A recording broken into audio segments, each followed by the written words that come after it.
오늘 하나님의 말씀은 신약성경 빌립보서 2장 25절에서 30절까지의 말씀입니다. 신약성경 320페이지 빌립보서 2장 25절에서 30절까지의 말씀 찾으셨으면 교독합니다. 제가 먼저 읽습니다. 그러나 에바브로디도를 너에게 보내는 것이 필요한 줄을 생각하노니 그는 나의 형제요 함께 수고하고 함께 군사된 자요 너의 사도로 나의 쓸 것을 돕는 자라. 그가 너의 도리를 간절히 사모하고 자기가 명령을 너희가 들은 줄을 알고 진심을 신하니라. 제가 병들어 죽게 되었으나 하나님이 저를 긍휼히 여기시고 저뿐 아니라 또 나를 긍휼히 여기사 내게 근심 위에 근심을 면하게 하셨느니라. 그러므로 내가 더욱 급히 저주를 것은 너희로 너를 다시고 기뻐하게 하려 내 그리스도로 명령하니라. 이러므로 너희가 주 안에서 모든 기쁨으로 저를 영접하고 또 이와 같은 자들을 존귀히 여기라. 그가 그리스도의 길을 위하여 죽기에 이르도록 자기 목숨을 버리지 아니하여 나를 섬기는 너희에게 속함을 명령하니라. 아멘. 방금 읽은 말씀으로 꼭 필요한 사람, 이런 제목으로 말씀을 나누겠습니다. 제목이 뭐라고요? 꼭 필요한 사람. 꼭 필요한 사람이 여러분들이 되시길 바랍니다. 아멘. 사람은 가족에서든지 교회에서든지 또는 사회에서든지 학생들은 학교에서든지 꼭 필요한 사람으로 산다는 것이 굉장히 중요합니다. 있으나 마나한 사람, 참 불행한 사람이 아닐까 생각합니다. 그가 어디에 거하든지 그 거한 자리에서 최선을 다해서 꼭 필요한 사람이 된다는 것은 이 땅의 인생으로서는 성공적인 삶을 사는 것을 말합니다. 오늘 본문에 나오는 에바브로디도라는 사람이 나옵니다. 그 이름의 뜻은 거룩 또는 찬양, 경배라는 의미를 가지고 있습니다. 그는 빌립보 교인들이 헌물을 바울에게 전달하기 위해서 왔던 사람입니다. 신약 성경에서는 단 한 번 이 서신에만 언급되는 인물입니다. 그는 바울과 영적인 삶을 함께 나누는 자였고 또 그리스도 안에서 그하는 바울의 형제의 역할을 했으며 사도 바울은 바로 이 에바브로디도를 자신뿐 아니라 빌립보 교회에 꼭 필요한 사람이다 라고 말하고 있습니다. 이렇게 에바브로디도는 꼭 필요한 사람으로 된 것을 우리가 생각하면서 우리도 꼭 필요한 사람으로서 나의 가정 또는 나의 교회 또는 나의 이웃 또는 학교, 직장 등에서 꼭 필요한 사람으로 남아있는 그런 성도들 되기를 바랍니다. 용혜원이라는 사람이 시를 썼습니다.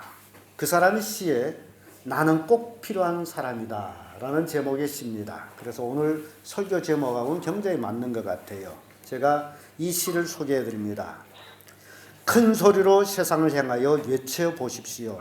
나는 꼭 필요한 사람입니다 라고. 자신의 삶에 큰 기대감을 가지고 살아가면 희망과 기쁨이 날마다 샘솟듯 넘치고 다가오는 모든 문제들을 하나씩 열어가며 삶의 리듬감이 넘칩니다. 수많은 사람들이 세상에 살아가고 있지만 그 중에 필요 없는 사람은 단 한 사람도 없습니다. 세상에 희망을 주기 위하여, 세상에 사랑을 주기 위하여, 세상에 나눔을 주기 위하여 필요한 사람이 되어야 합니다. 나로 인해 세상이 조금이라도 달라져서 새롭게 변화될 수 있다면 그 삶이 얼마나 고귀하고 아름다울까요? 나로 인하여 세상이 조금이라도 밝아질 수 있다면 얼마나 신이 날까요? 자신을 향하여 세상을 향하여 외쳐보십시오. 나는 꼭 필요한 사람입니다. 이게 그의 시입니다. 자, 우리도 한번 나는 꼭 필요한 사람이다 한번 같이 큰 소리로 외칩시다. 나는 꼭 필요한 사람입니다. 네, 여러분들이 꼭 필요하기 때문에 여러분들이 삶의 현장 위치에서 지금 살아가고 있다는 사실입니다. 아마 이 세상에 태어난 모든 사람들은 다 꼭 필요한 사람이기 때문에 태어났습니다. 그러나 꼭 필요해서 태어났지만 어떤 사람들은 자신의 삶의 방향을 잃어버리고 방황하는 삶을 사는 사람들 있고, 어떤 사람들은 자신의 삶의 목적을 찾느라고 지금까지 찾고 헤매는 사람도 있고, 어떤 사람은 자신의 삶의 목적을 깨닫고 그 삶 목적에서 행복하게 사는 사람, 이렇게 세상에는 세 종류의 사람이 있는데 여러분들은 어떤 종류에 속해 있느냐? 아직도 방황하고 있습니까? 아직도 찾고 있습니까? 여러분들은 꼭 필요한 사람으로서 여러분이 현재 거하고 있는 그 위치에서 행복을 누리시기를 간절히 소원합니다. 그래서 여러분들은 꼭 필요한 사람이 되기를 원해서 제가 이 꼭 필요한 사람이라는 제목을 달았습니다. 여러분 한번 고민해 보시길 바랍니다. 지금 나는 가족에서, 지금 나는 교회에서, 지금 나는 학교에서, 지금 나는 사회에서 참으로 꼭 필요한 사람인가? 이걸 우리가 깊이 생각해 볼 과제입니다. 왜냐하면 이것을 깨달아야 자기의 삶의 목적을 찾을 수 있기 때문입니다. 4살짜리 이런 시를 썼습니다. 나는 집에 냉장고가 있어 좋다. 언제든지 냉장고를 열면 시원한 음료수가 있기에. 나는 집에 엄마가 있어 좋다. 나에게 맛있는 음식을 해주고 보살펴주고 옷을 빨아주기에. 그런데 아빠는 왜 있는지 모르겠다. 사랑하는 성도 여러분, 가족에서나 교회 또는 사회 또는 직장, 학교 꼭 필요한 사람 되기를 바랍니다. 왜 있는지 모르겠다. 그러면 이상하시죠? 그래서 오늘 본문의 말씀 통해 가지고 꼭 필요한 사람은 어떤 사람인지 살펴봅니다. 그 첫째가 함께 군사된 자입니다. 25절에서 26절의 말씀 보면 그러나 에바브로디도를 너에게 보내는 것이 필요한 줄로 생각하노니 그는 나의 형제요 함께 수고하고 함께 군사된 자요 너의 사저로 나의 쓸 것을 돕는 자라. 그가 너희 무리를 간절히 사모하고 자기 병든 것을 너희가 들은 줄을 알고 심히 근심한지라 라는 말씀이 나옵니다. 사도 바울은 에바브로디도를 함께 군사된 자요 라고 소개를 합니다. 이게 함께라는 것이 굉장히 중요합니다. 꼭 필요한 사람은 꼭 다른 사람에게 뭐 하는 사람이다? 함께 하는 사람입니다. 그러니까 혼자 하는 것이 아니고 함께 하는 사람이다. 그래서 함께 하는 사람인데 에바브로디도는 바울과 함께 군사된 자라고 이제 바울은 고백합니다.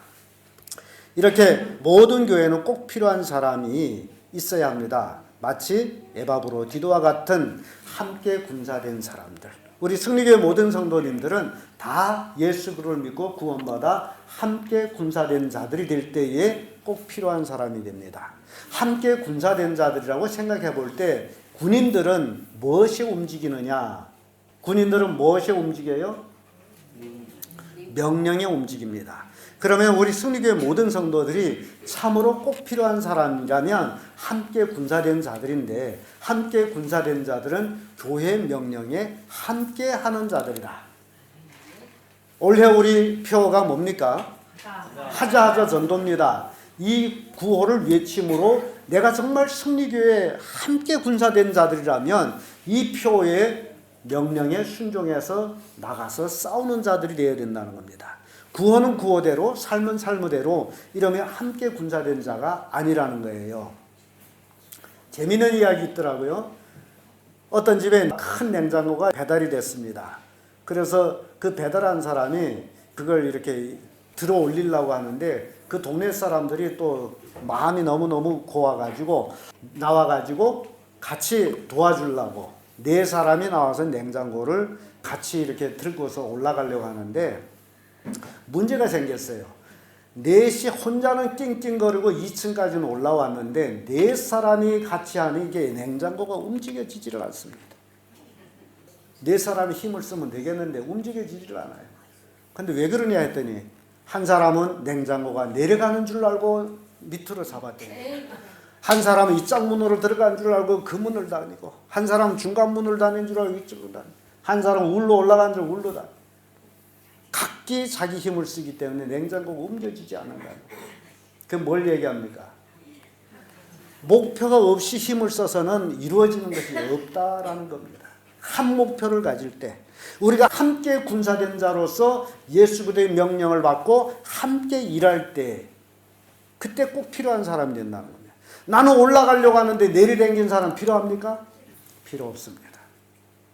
그래서 여러분, 우리는 모두 다 어떤 사람이 되어야 된다? 꼭 필요한 사람이 되어야 된다. 꼭 필요한 사람은 함께 군사된 자로서 명령에 복종하는 자들이다. 그게 필요한 사람. 명령에 복종하지 않는 사람은 필요 없는 사람이다라는 겁니다.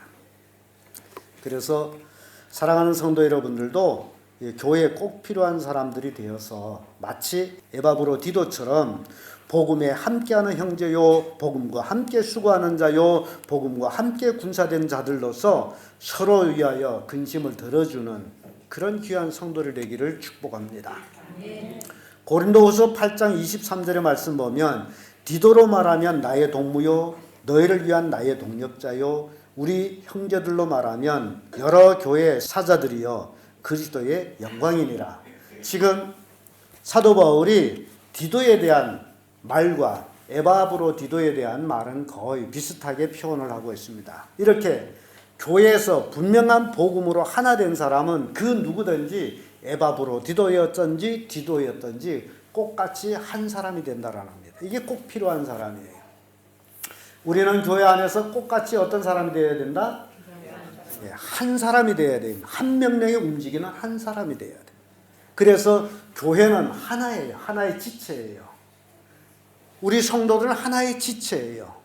머리는 누굽니까? 예수님이시에요. 그래서 머리 대신 예수님의 명령에 따라서 하나같이 움직이는 성도들이 바로 교회라는 겁니다. 이게 함께 군사된 자들의 모습이에요. 이런 자들이 어떻다? 꼭 필요한 사람이다. 이렇게 꼭 필요한 사람은 복음과 함께 고난을 받으며 군사로 모집한 자를 기쁘시게 하는 자들이다라는 겁니다. 디모데후서 2장 3, 4절을 보면 내가 그리스도 예수의 좋은 군사로 나와 함께 고난을 받을지니 군사로 다니는 자는 자기 생활에 얽매이는 자가 하나도 없나니 이는 군사로 모집한 자를 기쁘게 하려 함이라. 군인에 갔다 온 사람들은 압니다. 군사라는 것이 어떤 것인지. 군인은 명령을 먹고 사는 사람이다. 죽음의 자리일지라도 상관께서 돌격하게 되면 군사가 아니 미쳤어요. 지금 나가면 죽는데 난 못 나가. 그런 군사가 있어요. 죽음의 자리일지라도 상관이 명령해서 돌격하게 되면 나가 총에 맞아 죽어도 나가야 됩니다. 왜 그래요? 군인이기 때문에. 군인은 명령을 먹고 살기 때문에 나가 죽어라면 죽어야 되는 게 군인이기 때문에. 근데 군인이 나가 죽기 싫어서 상관의 명령에 불복하면 어떻게 되는지 아세요? 그 자리에서 죽어요. 그래서 이게 군인은요, 명령을 들어도 죽고 안 들어도 죽는 거야. 그럼 어떤 죽음을 죽을 거냐? 그렇죠. 명령을 듣고 나가 싸워서 죽어서 영웅이 되는 게 낫지, 명령을 거부해서 총에 맞아 죽으면 그건 개죽음이란 말이죠. 어차피 죽을 인생이에요. 우리도. 이 땅에 영원히 사는 사람이 있습니까? 없습니다. 이렇게 사나 저렇게 사나 어떻게 해요? 다 죽습니다. 그러면 죽을 바에는 어떻게 살자? 명령에 순종해서 용맹하게 싸우다 죽자. 이게 군인이라는 거예요. 그래서 에바브로디도는 꼭 필요한 사람이었는데 왜 꼭 필요했다? 함께 군사된 자이기 때문에 필요했다라는 겁니다. 우리 승리교회 안에 성도님들도 함께 군사될 때 필요한 사람들이에요. 한 목소리를 내는 거죠. 한 목소리를. 그래서 교회 나팔수가 누굽니까? 아시네요. 여러분들이 다 나팔수가 돼가지고 내가 나팔 불었는데, 내가 전진하라고 나팔 부르는데 어느 사람 또 휴식하라고 나팔 불면 어떻게 됩니까? 그래서 군단에는 꼭 나팔수는 하나밖에 안 둡니다. 여러분들 꼭 명심하세요. 나팔수는 목사다. 목사가 나팔 불었으면 어떤 나팔을 불었는지 그 소리에 따라서 움직이는 것이 군인이다. 그러니까 여러분 군인이에요. 예수 그들을 구주로 믿고 구원받은 하나님의 자녀된 그리스도의 군사들이에요. 그러니까 군사는 기가 빳빳하게 살아야 됩니다. 주눅이 들 필요가 없어요. 누구의 군사라고요? 주님의 군사. 그래서 우리가 함께 된 군사, 함께 된 군사이기 때문에 나를 군인으로 모집한 분이 예수님인데 예수님의 기쁨이 되는 삶을 살아야 된다. 그게 군인이에요. 나를 군인으로 모집한 분이 예수님인데 그래서 그분을 기쁘시게 하는 삶을 사는 것이 함께 군사된 자의 모습이다. 이런 자가 교회에 꼭 필요한 자다라고 말씀합니다. 두 번째로 함께 긍휼을 입은 자라고 말씀합니다. 27절에서 28절의 말씀인데 저가 병들어 죽게 되었으나 하나님의 저희를 긍휼히 여기시고 저뿐 아니라 또 나를 긍휼히 여기사 내 근심 위에 근심을 면하게 하셨느니라. 그러므로 내가 더욱 급히 저를 보낸 것은 너로 저를 다시 보고 기쁘게 하며 내 근심을 덜려 함이니라. 자, 이게 사람마다 관심 있는 사람에 대한 걱정이 있습니다. 부모 입장에서는 가장 걱정을 많이 하는 게 누구예요? 자식이에요. 그래서 자식을 학교 보내고도 제 시간에 돌아오지 아니하면 마음에 어때요? 이상한 생각이 들죠. 혹 어떻게 됐지 않느냐. 그렇기 때문에 이 긍휼을 입은 사람은 서로에게 근심이 되지 않도록 하는 거예요. 함께 긍휼을 입은 자. 그래서 하나님의 긍휼을 입은 사람은 또한 다른 사람을 긍휼히 여길 줄 아는 사람이에요. 그래서 사랑을 받은 사람만이 사랑할 줄 아는 사람입니다. 사람은 자기가 본 것만큼 압니다. 그래서 많이 부모들은 자식한테 보여줘야 돼요. 이 교회 나와서 우리는 하나님의 사랑이 어떤 건지 모릅니다. 근데 하나님의 사랑을 하나님이 우리에게 보여주셨어요. 그것이 예수 그리스도의 십자가의 죽음의 사랑입니다. 나를 사랑하는데 죽기까지 사랑한 거예요. 그래서 예수 그리스도를 내가 믿음으로써 하나님의 사랑을 다 받으면서 하나님의 긍휼하심이 여기에 있구나. 그걸 깨닫고 다른 사람한테 그 사랑을 줄 수가 있다는 겁니다. 에바브로디도는 바울과 함께 긍휼을 입은 사람이에요. 죽을 병에 걸려서 죽다라고 했는데 살아났어요. 그래서 제가 늘 여러분들한테 말씀을 드린 것은 죽을 병에 걸렸대서 죽는 게 아니고 숨은 누구에 달려있다? 하나님이 걷어가지 않으면 살아요. 그래서 죽고 사는 문제는 하나님께 있는 것이다. 그래서 죽는다라고 해서 먼저 절망에 빠질 필요는 없다. 많은 사람들이 그런 모습 봅니다. 어떤 중병에 걸려서 의사 선생님이 딱 발견했더니 진찰하고 발견한 것이 이 사람이 곧 죽게 되는 암이다. 그러면 거의 의사 선생님들은 본인한테 그 얘기를 안 해주고 가족한테 얘기합니다. 왜 그러죠? 본인이 알면 나는 죽는구나 해가지고 절망에 빠져서 더 빨리 죽는다는 거죠. 근데 저는 그걸 반대합니다. 왜냐하면 성경은 우리에게 분명히 하나님 말씀했어요. 너 죽는다. 이 세상의 가장 최고의 의사가 누구라고요? 하나님이에요. 하나님이 우리를 진단했더니 너 죽는다. 그걸 알려줬어. 숨긴 것이 아니라 알려준 거예요. 너 죽는다. 우리 인간은 이 땅에서 다 죽음을 향해 가고 있습니다. 아무리 살겠다고 발버둥 쳐도 죽습니다. 이게 기정사실이에요. 암 환자만 죽는 게 아니에요.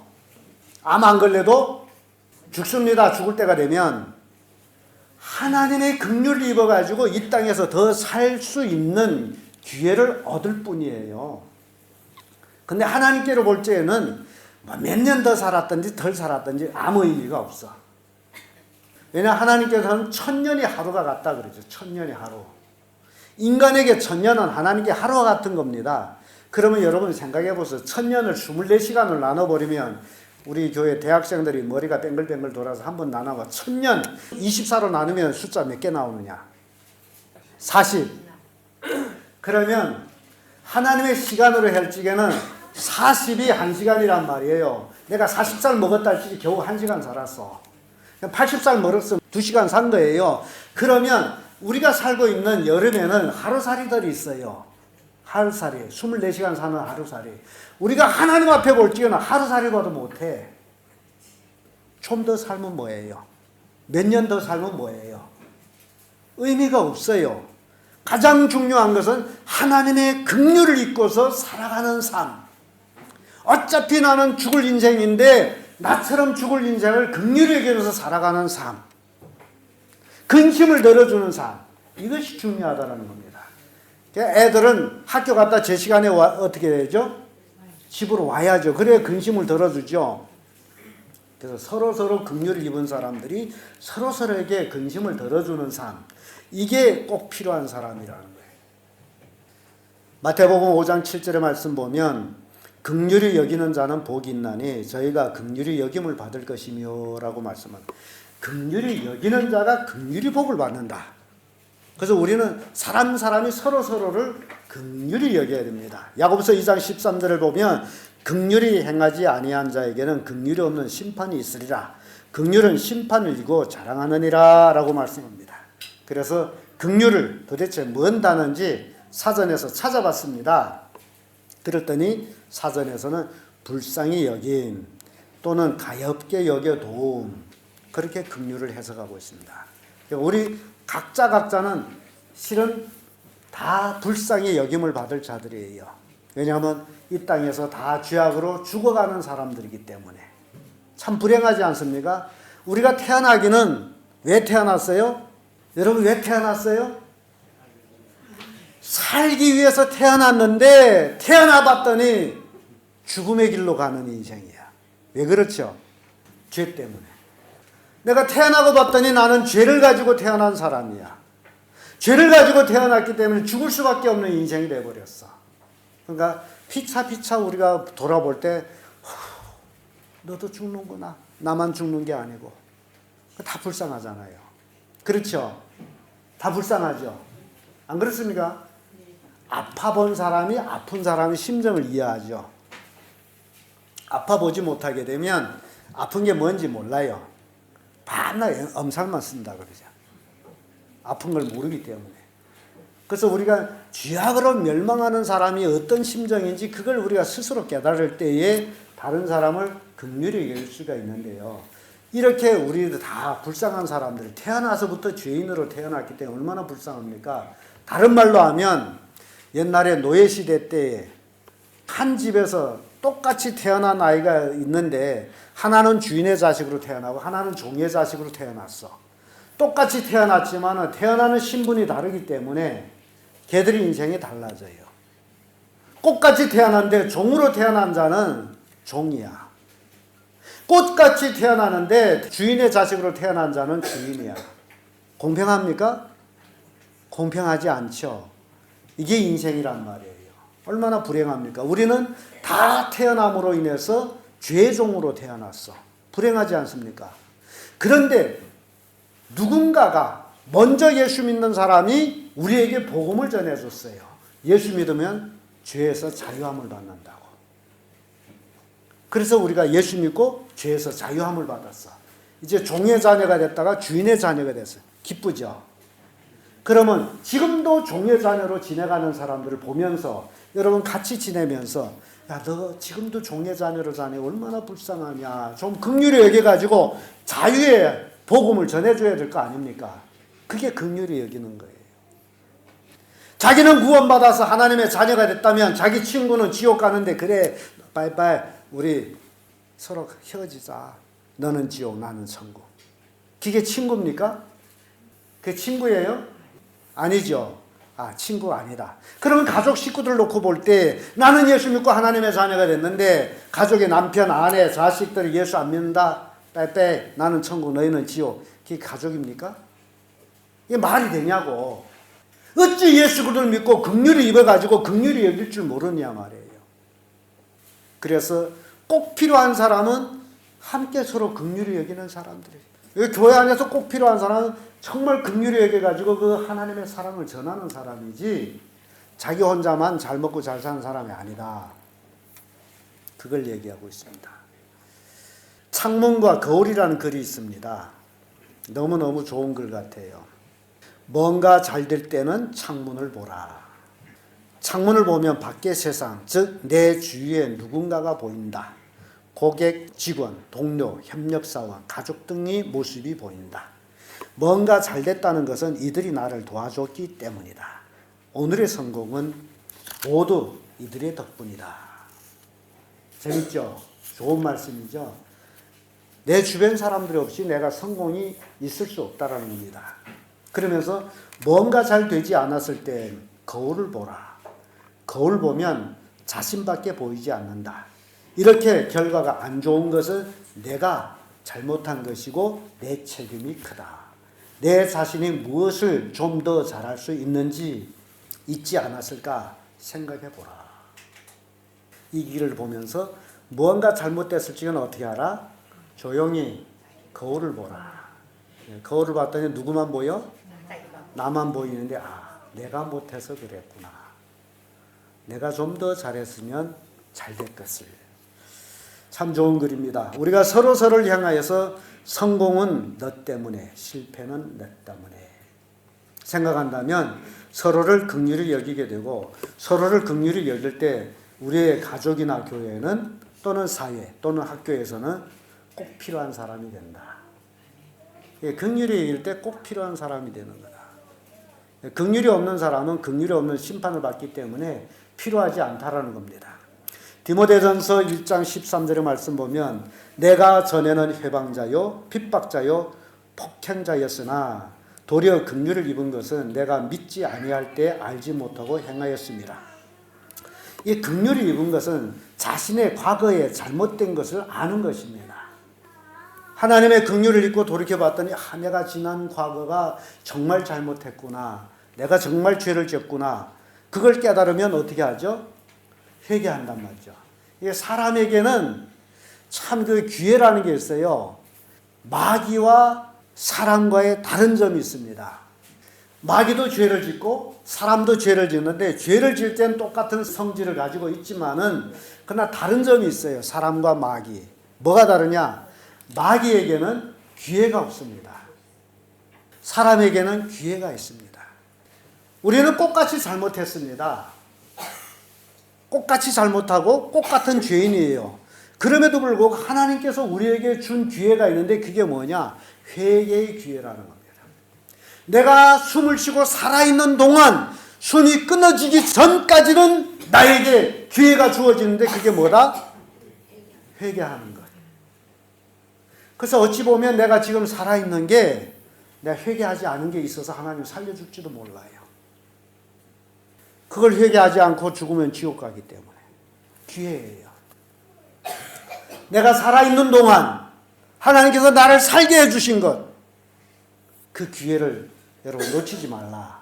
자기 운이 좋아서 산다라고 착각하지 마시고 정말 하나님 앞에 내가 잘못한 것이 무엇인지를 깨닫고 회개하고 온전히 하나님의 영광 위해서 살아가는 그런 사람이 꼭 필요한 사람이다. 기회를 줬는데도 회개하지 않는다면 필요 없는 사람이겠죠. 요즘 재밌는 글이 있더라고요. 어떤 아줌마가 자기 아들을 데리고 공원에 들어가서 걸상에 앉아서 애와 같이 음식을 먹으면서 휴지를 땅바닥에 버렸어요. 어떤 노인 할아버지 이래 와서 집게로 그 휴지를 집어다가 휴지통에 넣습니다. 그랬더니 이 여자가 또 버려요. 노인이 아무 말도 없이 또 와서 집어넣어요. 세 번째 또 뿌려요. 그런데도 노인은 말없이 와서 집어넣어요. 그런데 자기 아들과 하는 얘기가 아들아, 너 공부 열심히 안 하면 바로 저 노인처럼 쓸모없는 인간이 된다. 그러면 너 공부 열심히 잘해라. 그 말을 들었더니 노인이 가만히 있을 수가 없어. 마침 그때 어떤 직원이 와서 노인 앞에 사장님, 회의 시간이 됐습니다. 이 노인이 너 어떻게 여기 공원에 들어왔냐? 자기가 이 회사에 취직이 됐다는 거예요. 사장님이 하는 얘기가 당장 이 여자를 회사에서 쫓아내라. 이런 사람은 필요 없다. 자기가 회사에 취직했다고 그 회사의 사장님도 알아 못 보고 그렇게 종이장도 버리고 그런 사람, 이 땅에는 필요 없는 사람이라는 거예요. 사람은 빈부귀천이 문제가 아니고 사람은 인격이 동등하다는 겁니다. 다 존중의 대상입니다. 성경은 그걸 얘기하고 있어요. 가난한 자를 불쌍히 여기는 것은 하나님께 꾸이는 것이다. 그러니까 우리는 모든 사람을 긍휼히 여길 줄 알아야 된다. 이게 우리의 삶이고 우리가 이 땅에 꼭 필요한 사람이다라는 겁니다. 디모데전서 1장 16절에 보면 그러나 내가 긍휼을 입은 까닭은 예수 그리스도께서 내게 먼저 일제 오래 참으심으로 보이사 후에 주를 믿어 영생을 얻는 자들에게 본이 되게 하려 하십니다. 하나님이 우리를 긍휼히 여기신 것은 오래 참음이에요. 우리가 죄를 질 때마다 하나님이 우리를 심판했다면 여기 앉아있을 사람은 한 사람도 없고 다 지금 지옥에 가서 지옥 심판을 받고 있습니다. 근데 하나님은 오래 참음으로 우리에게 긍휼을 베풀어 주시고 우리로 하여금 회개하게 하고 예수 믿어 하나님의 자녀가 되게 하셨다. 그래서 우리는 모두 다 긍휼을 입은 자들이기 때문에 서로를 어떻게 알아? 긍휼히 여겨라. 이게 교회나 가족이나 직장이나 학교나 꼭 필요한 사람이다라는 말씀입니다. 끝으로 꼭 필요한 사람은 부족한 것을 채워주는 사람이다라는 겁니다. 29절에서 30절의 말씀인데 이러므로 너희가 주 안에서 모든 기쁨으로 저희를 영접하고 또 이와 같은 자들을 존귀 여기라. 저가 그리스도 일을 위하여 죽기에 이르러도 자기 목숨을 돌아보지 아니한 것은 나를 섬기는 너의 일에 부족함을 채우려 함이니라 라는 말씀이 있습니다. 사도 바울은 빌립보 성도들에게 에바브로디도를 기쁨으로 영접하라, 그를 존귀히 여기라고 말합니다. 그 원인은 그가 나와 함께 그리스도의 군사된 자요, 또 나와 함께 하나님의 긍휼을 입은 자요, 또 내가 주의 사역을 하는 일에 너희가 채워주지 못한 것을, 이제 부족한 것을 이 에바브로디도가 채워주기 위함이었다. 그래서 그를 존귀히 여기고 기쁨으로 영접하라 라고 말씀합니다. 에바브로디도는 바울을 섬김에 있어서 생명을 걸고 섬겼습니다. 왜 바울을 생명을 걸고 섬겼느냐? 굉장히 중요한 것을 에바브로디도를 통해서 우리는 깨달아야 됩니다. 자기가 죽게 됐는데도 그걸 돌보지 아니하고 바울을 섬겼어요. 여러분들 몸이 아프면 누구를 섬길 수 있습니까? 지금 죽을 병이 걸려 지금 죽어감에도 불구하고 바울을 섬긴 거예요. 왜 섬겨요? 나 몸 아파 못하겠어요. 알아서 하세요. 에바브로디도는 그리지를 않았어. 정말 열심히 섬겼어요. 왜 섬겼을까? 이걸 여러분 꼭 알고 지나가야 되는데, 바울이 누구냐라는 거예요. 바울이 높은 관직을 가진 사람입니까? 바울이 돈이 많은 부자예요? 그럼 바울이 누구예요? 여러분들이 바울 서신 보게 되면 바울이 꼭 고백하는 게 있습니다. 예수 그리스도의 종된 나 바울. 서신 시작마다 예수 그리스도의 종이 된 나. 바울이 누구예요? 예수 그리스도의 종. 예수 그리스도의 종이에요. 그래서 에바브로디도는 주님의 종이기 때문에 자기가 아파 죽어가면서도 섬긴 거예요. 뭘로 섬겼어요? 종이기 때문에 섬겼는데 결국 그리스도로 섬긴 거예요. 이게 부족한 것을 채워준다라는 건 이런 섬김이 없이는 절대 채워줄 수가 없습니다. 자기만 돌아보게 되면 남을 섬길 수가 없습니다. 마태복음 10장 40절 42절의 말씀 보면 너희를 영접하는 자는 나를 영접하는 것이요 나를 영접하는 자는 나 보내신 이를 영접하는 것이니라. 선지자의 이름으로 선지자를 영접하는 자는 선지자의 상을 받을 것이요 의인의 이름으로 의인을 영접하는 자는 의인의 상을 받을 것이요 또 누구든지 제자의 이름으로 이 소자 중에 하나에게 냉수 한 그릇이라도 주는 자는 내가 진실로 너에게 이르노니 그 사람이 결탄코 상을 잃지 아니하리라. 바울은 자기가 지극히 작은 자라고 고백합니다. 지극히 작은 자. 그게 소자예요. 근데 에바브로디도는 지극히 작은 자라고 고백하는 사도 바울을 지극히 작은 자라고 생각되는 그 사도 바울에게 생명을 걸고 섬겼어요. 냉수 한 사발을 대접한 것이 아니라 생명을 걸고 그의 주의 일을 하며 부족함이 있는 것들을 채워주면서 섬겼던 거예요. 그러니 하나님이 살려주지 않겠습니까? 병들어 죽게 된 자가 그렇게 살아난 거예요. 오늘 많은 사람들의 아픔은 섬기는 걸 딱 정지하고 뭘 해요? 병원에 가 누워있거나 약을 먹거나 집에 누워있거나 나 아파 못 가요. 교회 일인데 나 아파 못 가요. 여러분 자신이 그렇지 않느냐 생각해 보라는 거예요. 근데 에바브로디도는 죽게 됐는데도 자기를 돌보지 아니하고 바울이 부족한 것을 채워주는 일을 했어. 그렇게 섬긴 사람. 정말 존귀 여길 자입니다. 이런 사람이 꼭 필요한 사람이다라는 겁니다. 우리 성도님들 잘 생각해 봐야 돼요. 정말 내가 교회에서, 가족에서, 또 직장에서, 학교에서 이렇게 꼭 필요한 사람이냐. 에바브로디도가 사도 바울을 섬긴 것은 실질적으로 주님으로 섬겼다라는 겁니다. 주의 이름을 하는 모든 일을 섬기는 것은 주님을 섬기는 거예요. 히브리서 2장 15절의 말씀 보면 또 죽기를 무수함으로 일생에 매여 종로를 하는 모든 자들을 놓아주려 하심이니라. 세상 사람들은요, 죽기를 무수해서 평생 죄의 종로를 합니다. 근데 우리 예수를 믿는 사람은 죽음을 초월한 사람이에요. 우리는 지금 당장 죽어도 좋습니다. 그렇지 않아요? 더 살고 싶어요? 우리 그리스도인들은 죽으나 사나 꼭 같습니다. 죽는 것이 두려운 것도 아니에요. 죽으면 어때요? 더 좋은 데를 가는데 뭐. 우리가 왜 살아야 됩니까? 죽지 못해 사는 거죠. 왜 살아야 됩니까? 바울이 고백하죠. 사나 죽으나 누구 것이다? 주의 것이다. 우리가 사는 것은 주를 위해서 사는 것이고 죽어도 주를 위해서 죽는 거예요. 그러니까 내가 먹고 마시고 모든 일들은 다 주를 위해서 하는 거예요. 그렇게 사는. 그래서 주를 위해서 사는 꼭 필요한 사람이 되기를 바랍니다. 고린도후서 8장 14절의 말씀 보면 이제 너의 유해한 것을 저의 부족한 것으로 보충함으로 구에 저의 유해한 것으로 너의 부족한 것을 보충하여 평균케 하려 함이니라. 이런 말씀이 있어요. 이게 유효한 것, 좀 남아있는 것, 그것으로 저의 부족한 것을 보충하고 저의 유해한 것으로 너의 부족한 것을 보충하고 이래서 평균케 함이라. 이게 무슨 말이에요? 자, 로마서 15장 27절을 보면 저희가 기뻐서 하였거니와 또 저희는 그들에게 빚진 자니 만일 이방들이 그들에게 신령한 것을 나눠 가졌으면 육신의 것으로 그들을 섬기는 것이 마땅하니라. 여러분들이 신령한 것을 가졌으면 육신의 것으로 섬기는 것이 마땅하다. 그래서 에바브로디도는 바울을 통해서 신령한 것을 받았으므로 육신의 것을 섬기는 것이 마땅하다 그 얘기예요. 바울이 그 입으로 나는 풍성한 하나님 말씀으로 의뢰를 받고 생명이 죽든 살든 상관없어. 왜냐하면 하나님 말씀 들었더니 나 죽어도 천국인데 그것 때문에 고민할 게 있느냐.